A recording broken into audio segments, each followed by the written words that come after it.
my name's Ellee Ven, and I am a self-proclaimed Groovalutionary. Today, we're going to talk about superfoods. But before we do, I'm going to ask you to please hit that subscribe button and the notification bell so that you can help me spark a Groovalution.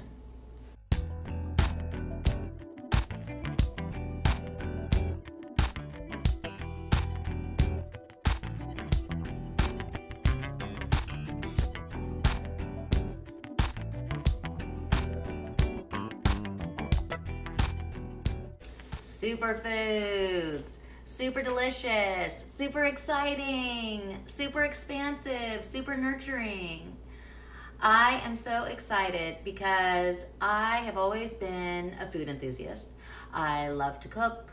I love special ingredients. I like to travel. I like to incorporate different kinds of things.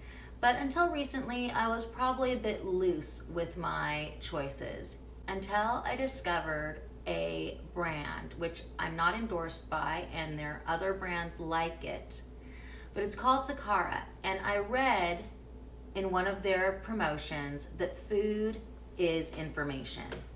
And then I thought, what? What have I been telling myself? What am I telling my bod?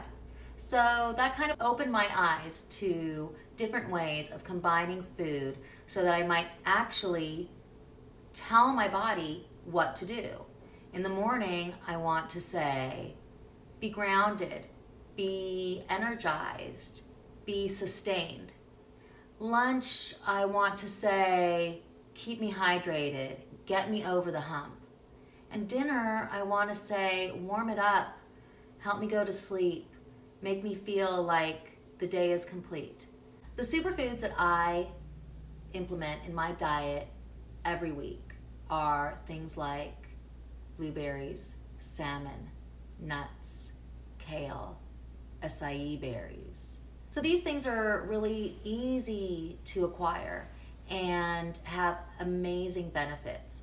Blueberries are the best. It's amazing because they keep the glycemic level steady instead of something like, even like I love peaches, but you might want to have half a peach because you just like all of a sudden you're having like a sugar freak out. The blueberries are great because they sustain the glycemic level. I love salmon because it's amazing for your skin. It has a lot of the good fish oils in there. It's great for your hair. It's great for everything. The nuts, also amazing source of protein, amazing source of the omegas also. And I mentioned kale. Kale is just delicious and it's got a lot of iron and again, a food that's got a lot of water, so it's gonna help you with other things.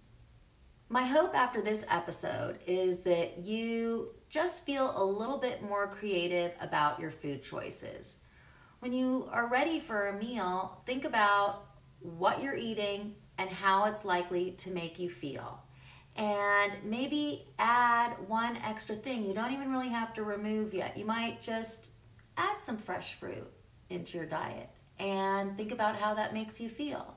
You might just add some more green vegetables into your diet and see how that makes you feel, because the effects are immediate and the effects are real.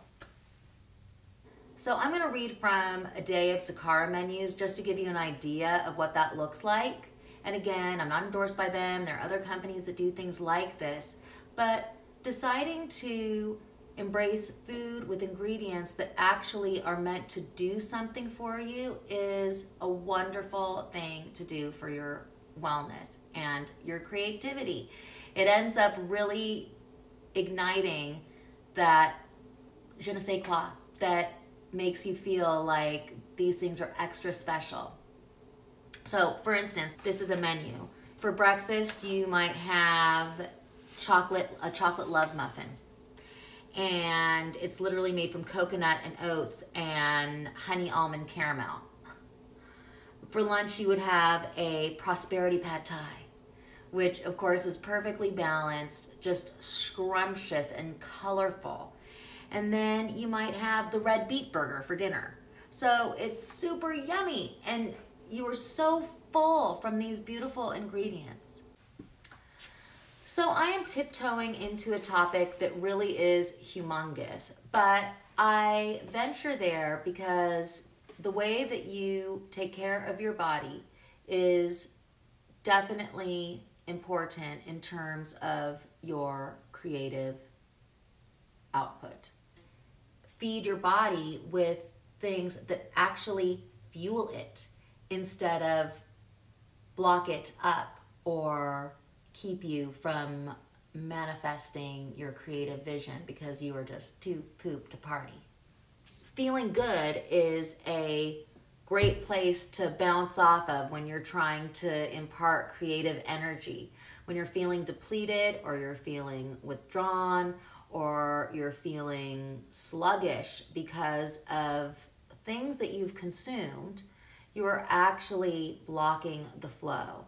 And so that's the reason why superfoods and an attention to what we tell our bodies is a really important part of a person's creative path.